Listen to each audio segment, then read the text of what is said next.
नमस्कार विद्यार्थी मित्रांनो, आपण प्रॅक्टिस सेट 5.3 मागच्या व्हिडिओमध्ये स्टार्ट केलेला आहे. त्यातले 4th, 5th आणि 6th एक्झाम्पल आपण या व्हिडिओमध्ये पाहणार आहोत. बघा, क्वेश्चन नंबर 4 आहे. 2 digit numbers are form using the digits 0, 1, 2, 3, 4, 5 without repetition of the digits. हे डिजिट्स रिपीट न करता आपल्याला 2 डिजिट नंबर्स बनवायचे आहेत. त्यानंतर खाली दिलेल्या कंडिशनप्रमाणे आपल्याला क्वेश्चन सॉल्व्ह करायचे आहेत. आधी आपण 2 डिजिट नंबर्स बनवून घेऊया. बघा, 2 digit numbers are form using 0, 1, 2, 3, 4, 5. Okay, मग याच्यामध्ये सॅम्पल स्पेस काय येतील ते आपण लिहूया. S is equal to curly ब्रॅकेटमध्ये लिहायचं आहे. बघा, 2 डिजिट नंबर तयार करायचे आहेत. 2 डिजिट नंबर हे 10 पासून स्टार्ट होतात. बघा, 1, 2, 3, 4, 5, 6, 7, 8, 9, 10 हे सगळे 1 डिजिट नंबर आहेत. 10 पासून पुढे 2 डिजिट नंबर स्टार्ट होतात. 2 डिजिट नंबर स्टार्ट करताना जर दिलेल्या डिजिट्समध्ये 0 असेल तर तो 0 नेहमी आपण राईट साईडलाच लिहायचा आहे, लेफ्ट साईडला लिहायचा नाहीये. ओके, आता इथे 1 पासून आपण नंबर्स बनवायला स्टार्ट करूया. 1, 0, 1, 2, 1, 3, 1, 4, 1, 5. ओके, 1 पासून आपले 2 डिजिट नंबर एवढे बनलेले आहेत. तसंच आता 2 हा नंबर वापरून, 2 हा डिजिट वापरून आपण 2 डिजिट नंबर्स बनवूया. 2, 0, 2, 1, 2, 3, 2, 4 आणि 2, 5. ओके, नंबर आपल्याला रिपीट करायचा नाहीये, डिजिट आपल्याला रिपीट करायचा नाहीये.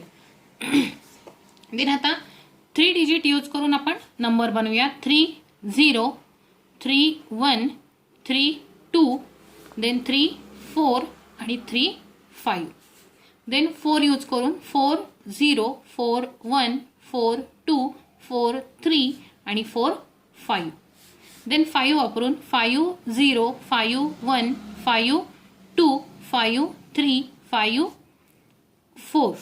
5, 5 येणार नाही कारण त्यामध्ये 5 हा डिजिट रिपीट होईल. आपल्याला इथे रिपिटेशन करायचं नाहीये. सो हे झाले आपले सॅम्पल स्पेस. आता यामध्ये किती आहेत sample points? Number of S म्हणजे सॅम्पल पॉईंट्स किती आहेत ते काउंट करू आपण. 1, 2, 3, 4, 5, 6, 7, 8, 9, 10, 11, 12, 13, 14, 15, 16, 17, 18, 19, 20, 21, 22, 23, 24, 25. टोटल झालेले आहेत 25 सॅम्पल पॉईंट्स. देन आता आपण फर्स्ट कंडिशन बघूया. फर्स्ट कंडिशन काय दिलेली आहे? Condition for event A. Event A दिलेला आहे आपल्याला. इव्हेंट ए तुम्ही इथे समोर लिहून घ्या. तो आहे the number form is even. म्हणजे जेवढे इव्हन नंबर्स तयार झालेले आहेत 2 डिजिट नंबर्समध्ये जे इव्हन नंबर्स तयार झालेले आहेत त्यांचा सेट आपल्याला बनवायचा आहे. मग ए इज इक्वल टू कर्ली ब्रॅकेटमध्ये लिहायचं आहे. यातले इव्हन नंबर्स आपण शोधूया. इव्हन नंबर्स खाली मी रेड कलरने मार्क करते. इव्हन नंबर्समध्ये 10, 12, 14. इव्हन नंबर्स म्हणजे समसंख्या 20, 24, 30, 32, 34, 40, 42, 50, 52 आणि 54. ओके, इथे लिहून घेऊया. 10, 12, 14, 20, 24, 30, 32, 34, 40, 42, 50 आणि 54. आता नंबर ऑफ सॅम्पल पॉईंट्स येतील इव्हेंट ए मधले 1, 2, 3, 4, 5, 6, 7, 8, 9, 10, 11, 12 आलेले आहेत. ओके, हे फर्स्ट इव्हेंटचं आन्सर आपलं लिहून झालंय. आता आपण पाहूया इव्हेंट 2 म्हणजे इव्हेंट बी. इव्हेंट बी काय दिलेला आहे? The number form is divisible by 3. बघा, तयार झालेले जे 2 डिजिट नंबर आहेत त्यातले असे नंबर लिहायचे आहेत की ते नंबर 3 ने डिव्हिजिबल असतील, म्हणजे 3 ने भाग जाणाऱ्या संख्या आपल्याला या ठिकाणी लिहायच्या आहेत. So set of B is equal to curly ब्रॅकेटमध्ये लिहायचं आहे.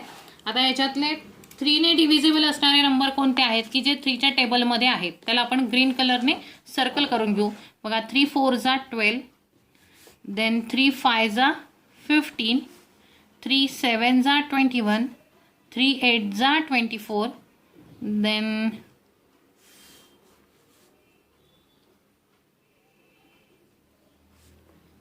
42ला पण 3ने डिवाइड होईल. देन 45ला सुद्धा होईल 3ने डिवाइड. 3ने डिव्हिजिबल आहे. बघा डिव्हिजिबल आहे का नाही आहे याच्यासाठी आपण अजून एक युक्ती वापरू शकतो. डिव्हिजिबिलिटी टेस्टचा वापर करू शकतो. 4 + 5 इथे 9 होतात. मग 9 is divisible by 3, so the number is also divisible by 3. इथेही 4 मध्ये 4 + 2 6 झाले. 6 is divisible by 3, so the number is divisible by 3. या प्रकारे तुम्ही करू शकता. जसं इथे 2 5 आहे. 2 + 5 7. 7 is not divisible by 3, so 25 is not divisible by 3. 3 + 0 3 येणार आहे. 3 इज डिव्हिजिबल बाय 3, सो या ठिकाणी 30 सुद्धा आपल्याला मिळणार आहे. 30 इज ऑल्सो डिव्हिजिबल बाय 3. 3 + 1 31. 3 + 1 4 झाले. 4 is not divisible. 3 + 5 3 + 2 5. 5 is not divisible by 3. या प्रकारे चेक करायचं आहे. 45 पर्यंत आपण आलोय. 5 0. 5 + 0 5 येणार आहे, पण 5 इज नॉट डिव्हिजिबल बाय 3. 5 आणि 1. 5 + 1 6 येतो. 6 is divisible by 3, so 51 is also divisible by 3. Then 5 + 2 7. 7 नाही येणार. 5 + 3 8 नाही येणार. 5 + 4 9 येतात. 9 is divisible by 3, so 54 is also divisible by 3. बघा आपण आधीच्या वर्गांमध्ये शिकलेल्या ज्या छोट्या छोट्या बेसिक गोष्टी आहेत त्या आपल्याला ही मोठी उदाहरणं सोडवण्यासाठी नक्कीच उपयोगी पडतात. आता ग्रीन कलरचं जे सर्कल आहे ते नंबर्स आपण इव्हेंट बी मध्ये लिहून घेऊ. 12 15 21 24 30 42 45 51 आणि 54. मग नंबर ऑफ इव्हेंट बी किती झालेले आहेत तर 1 2 3 4 5 6 7 8 आणि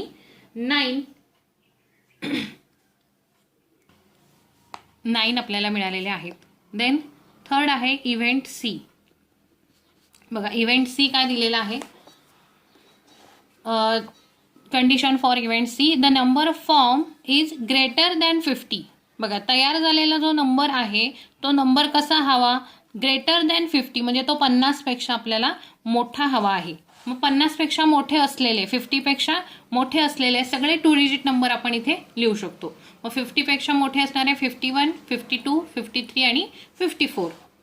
ओके, सो सेट सी मध्ये येईल 51 52 53 आणि 54. So number of event C is equal to 4 या ठिकाणी येणार आहे. इथे आपला क्वेश्चन नंबर 4 कंप्लीट झाला आहे. बघा question number 5. From 3 men and 2 women, environment committee of 2 persons is to be formed. 3 men आणि 2 women यांची एन्व्हायरमेंट कमिटी 2 लोकांची बनवलेली आहे. ओके, 2 लोकांची बनवायची आहे कमिटी. आणि त्यावरून खाली जे इव्हेंट ABC आपल्याला दिलेले आहेत तर त्या क्वेश्चनचे आन्सर्स आपल्याला लिहायचे. मग आधी जे फर्स्ट सेंटेन्स दिलेलं आहे त्याचे आपण आधी सॅम्पल स्पेस लिहून घेऊया. बघा काय दिलंय, फ्रॉम 3 men. ते लिहूया आधी 3 men. 3 माणसं आहेत. मग ती माणसं आपण अशी मानूयात की M1 M2 आणि M3 हे आपण 3 men सपोज केलेले आहेत. Then 2 women. वुमेनसाठी आपण W1 आणि W2 असं सपोज करूया. आता 3 men आणि 2 वुमेन एवढ्या व्यक्ती आहेत. यापैकी 2 पर्सन्सची कमिटी बनवलेली आहे. मग आता या 2 पर्सन्समध्ये कोण कोण येऊ शकतं. आता त्यांचे सॅम्पल स्पेस आपण बनवूया. Sample space S is equal to curly ब्रॅकेटमध्ये. बघा 2 जणांची बनवायची. आधी आपण माणसांची बनवून घेऊया की त्यामध्ये येतील M1 M2. 2 पर्सनची एक कमिटी झाली. त्यानंतर M1 M3 पण येणार आहे. म्हणजे M1ची कमिटी M2 बरोबर पण होऊ शकते. M1ची कमिटी M3 बरोबर सुद्धा होऊ शकते. त्यानंतर M2 आणि M3 ही एक कमिटी होऊ शकते. M2ची कमिटी M3 बरोबर सुद्धा होऊ शकते. आता ही झाली माणसांची कमिटी, 3 मेन्सची कमिटी. देन आता माणसांची आणि वुमन्स ह्यांची जर कमिटी करायची म्हटलं तर M1ची कमिटी W1 बरोबर सुद्धा होऊ शकते. So M1 W1. Then M2 W2 सुद्धा होऊ शकणार आहे. M1 W2 आधी आपण लिहून घेऊया. M1ची W1 बरोबर सुद्धा आहे आणि M1ची W2 बरोबर सुद्धा कमिटी होणार आहे. आता M2ची कमिटी कोणाबरोबर होईल तर M2ची W1 बरोबर होईल. M2 W1 आणि M2 W2. M2ची या दोघांबरोबर कमिटी होऊ शकते. देन M3 W1 आणि M3ची W2 बरोबर सुद्धा कमिटी होऊ शकते. आता वुमन्सची पण कमिटी होऊ शकते. 2 वुमन्स आहेत सो त्यांची पण W1 W2 अशी कमिटी होऊ शकते. बघा प्रत्येक ठिकाणी आपण 2-2 पर्सन्स घेऊन एवढ्या कमिटी आपण बनवू शकतो. मग आता हे सॅम्पल पॉईंट्स किती झाले तर नंबर ऑफ S म्हणजेच सॅम्पल पॉईंट्स येतील त्या ठिकाणी 1 2 3 4 5 6 7 8 9 आणि 10 या ठिकाणी 10 कमिटीज आपण तयार केलेल्या आहेत. आता ह्या माहितीच्या आधारे आपण पुढच्या क्वेश्चनचे आन्सर लिहायचे आहेत. इव्हेंट 1 किंवा इव्हेंट ए काय दिलेला आहे तर there must be at least 1 woman member. आता इव्हेंट ए हा काय आहे फेवरेबल आउटकम्स आहे. मग त्याच्यात काय विचारलंय तर there must be at least 1 woman member की एक वुमन मेंबर असणारे आउटकम्स आपल्याला हवे आहेत इव्हेंट ए मध्ये. आता 1 वुमन असणारे आउटकम्स कोणकोणते आहेत की ज्यामध्ये 1 वुमन आहे बघा. M1 W1 त्यानंतर M1 W2 M2 W1 M2 W2 M3 W1 M3 W2. बघा काय विचार त्यांनी की ॲटलिस्ट 1 वुमन मेंबर कमीत कमी एक वुमन मेंबर असणारा आपल्याला इव्हेंट ए बनवायचा आहे. कमीत कमी एक म्हटलंय पण मग जास्तीत जास्त असलं तरी आपल्याला चालणार आहे. म्हणजे इथे आपल्याला W1 W2 सुद्धा त्यामध्ये धरता येणार आहे. सो इव्हेंट ए मध्ये आपण लिहूया. इथे तुम्ही सेंटेन्स लिहायचा आहे.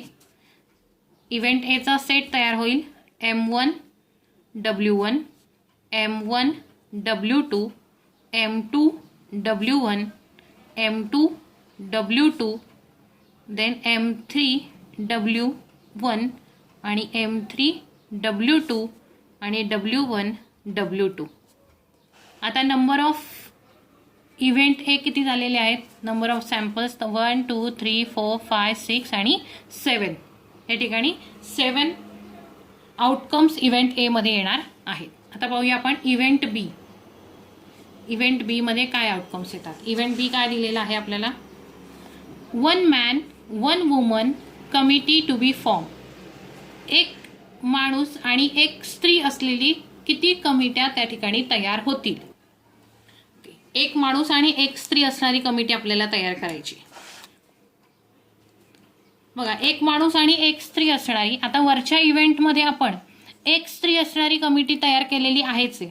फक्त त्याच्यामध्ये कमीत कमी एक असं दिलेलं होतं की ॲटलिस्ट 1 वुमन अशी कंडिशन होती. त्यामुळे आपण W1 W2 सुद्धा लिहू शकलेलो होतो. आता आपल्याला फक्त 1 मॅन आणि 1 वुमन अशी कमिटी हवी आहे. म्हणजे W1 आणि W2 सोडून बाकी सगळे आउटकम्स आपल्याला इव्हेंट बी मध्ये लिहिता येणार आहेत. ओके नाही. इथल्या जर W1 आणि W2 जर सोडला तर हे सगळे आउटकम्स आपल्याला लिहिता येणार. कारण इथे 1 man 1 woman 1 man 1 woman 1 man 1 woman 1 man 1 woman 1 man 1 woman 1 man 1 woman आहेत. म्हणून हे सगळे आउटकम्स आपल्याला याच्यामध्ये लिहिता येतील. इथे लिहून घेऊया आपण M1 W1 M1 W2 M2 W1 then M2 W2 आणि M3 W1 M3 W2. Okay एवढे आउटकम्स येतील इव्हेंट बीच्या सेटमध्ये. मग नंबर ऑफ इव्हेंट बी किती होतील 1 2 3 4 5 6 येतील. देन याचप्रमाणे आपण इव्हेंट सी लिहून घेऊया.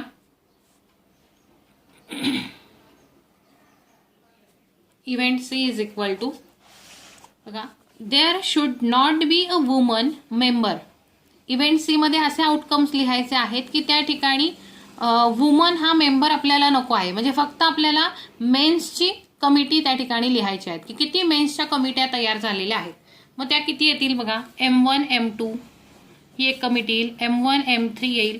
M2 M3 येईल. ओके एवढ्या आपल्याला मेन्सच्या कमिटी लिहिता येतील. 3च आहेत, त्यामुळे आपण इथे लिहूया set of C is equal to M1 M2 M1 M3 आणि M2 M3. ही कमिटी एवढी तयार होणार आहे. So number of C is equal to 3 त्या ठिकाणी उत्तर येईल. ओके. देन बघा question number 6. 1 coin and 1 die are thrown simultaneously. एक कॉइन आणि एक डाय आपण एकाच वेळेला जर थ्रो केले तर त्याचे जे सॅम्पल स्पेस येतील ते लिहायचे आणि त्यावरून इव्हेंट A B C ची उत्तर आपल्याला लिहायची आहेत. आधी आपण फक्त फर्स्ट सेंटेन्सचा विचार करायचा आहे, कारण ते सॅम्पल स्पेस जर आपण व्यवस्थित लिहिले तरच आपल्याला खालच्या प्रश्नांची उत्तरं व्यवस्थित लिहिता येतील. मग 1 coin and 1 die are thrown simultaneously. आधी आपण लिहूया की 1 कॉइन थ्रो केल्यानंतर आपल्याला काय आउटकम्स मिळतील. इथे लिहूया आपण द सॅम्पल स्पेस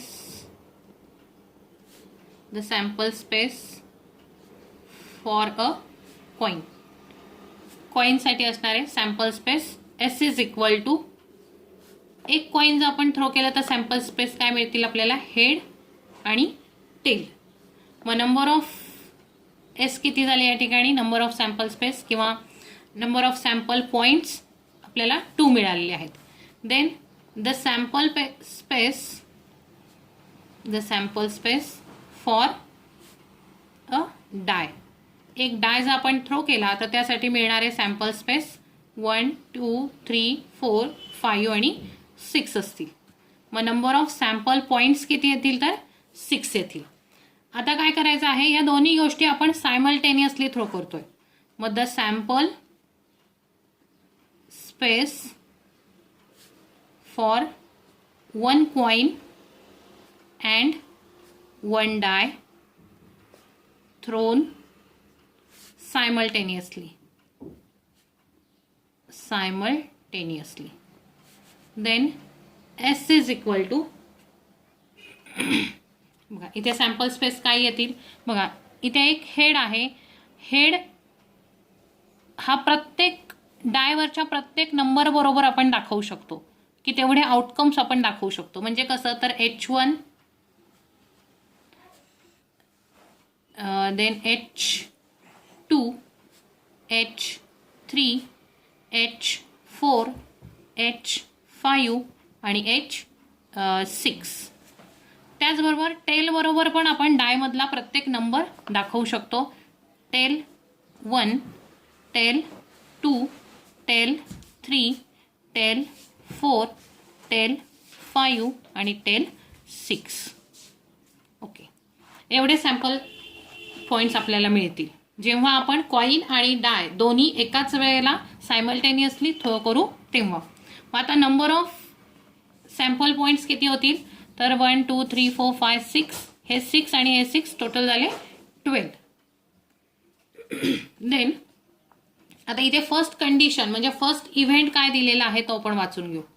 ह्या काढलेल्या माहितीवरून आपण इव्हेंट एचं उत्तर लिहायचं आहे. इव्हेंट ए काय दिलेलं आहे आपल्याला, to get a head and an odd number. म्हणजे आपल्याला काय हवं आहे या इव्हेंटमध्ये, काय आउटकम्स हवे आहेत तर आपल्याला हेड हवा आहे आणि त्या हेड बरोबर असणारा ऑड नंबर आपल्याला हवा आहे. हे आउटकम्स आपल्याला हवे. मग आता याच्यामध्ये आपण हेड आणि ऑड नंबर्स शोधूया. H1 येईल कारण 1 हा ऑड नंबर आहे. H3 येईल, H5 येईल. ओके, 3 येतील या ठिकाणी. सो इव्हेंट ए चा सेट आपण लिहूया H1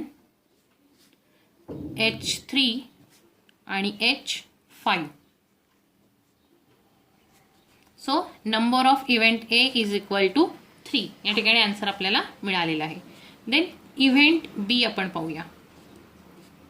इव्हेंट बी काय दिलेला आहे, to get a head or a tail and an even number. म्हणजे हेड चालेल किंवा टेल पण चालेल आणि त्याबरोबर आपल्याला इव्हन नंबर हवा आहे. मग असे कोणते नंबर आहेत, हेड पण चालणार आहे आणि टेल पण चालणार आहे. बघा हेड बरोबर इथे 2 हा इव्हन नंबर आहे म्हणजे हा सॅम्पल स्पेस चालेल आपल्याला. देन H4 पण चालेल, H6 पण चालेल, देन T2 चालेल, T4 चालेल, इव्हन नंबर चेक करत चालायचा आहे आणि T6 सुद्धा आपल्याला चालणार आहे. सो इथे आपण लिहूया बीचा सेट लिहूया H2 H4 H6 then T2 T4 आणि T6. Okay. So number of event B is equal to 6 या ठिकाणी आपल्याला मिळालेले आहेत. त्याच पद्धतीने आपण इव्हेंट सी सुद्धा लिहूया. इव्हेंट सी काय दिलेला आहे बघा, number on the upper face is greater than 7. बघा अप्पर फेसला असणारा नंबर कसा पाहिजे, greater than 7 and tail on the coin. आणि कॉइनवरती त्याच वेळेला आपल्याला टेल पण आला असलेला पाहिजे. बघा आता या ठिकाणी कंडिशन काय दिली आपल्याला, तर upper face is greater than 7. आपण जेव्हा डाय थ्रो करतो तेव्हा त्या डायवरती फक्त 6 पर्यंतच डिजिट असतात. 6 पेक्षा मोठे डिजिट आपल्याला त्या ठिकाणी बघायला मिळत नाहीत. सो ही कंडिशन कशी आहे, इथे ही कंडिशन आपण पूर्ण करू शकत नाही कारण त्यावरती 7 हा नंबर नसतोच. म्हणजेच इव्हेंट सीचा सेट कसा येणार आहे, एम्प्टी सेट येणार आहे, त्यामध्ये कोणताही इलेमेंट येणार नाही. मग इथे काय लिहिता येईल तुम्हाला बघा, there is no number greater than 6 on a die. Therefore C is equal to vacant set लिहायचा आहे किंवा आपण तो फाय या प्रकारे सुद्धा दाखवतो.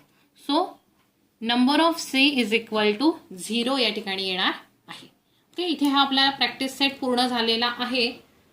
व्हिडिओ आवडत असल्यास लाईक करा, शेअर करा, सबस्क्राईब सुद्धा करा आणि मॅथची प्रॅक्टिस भरपूर करत चला. हे प्रश्न वारंवार तुम्ही सोडवायची प्रॅक्टिस करत चला.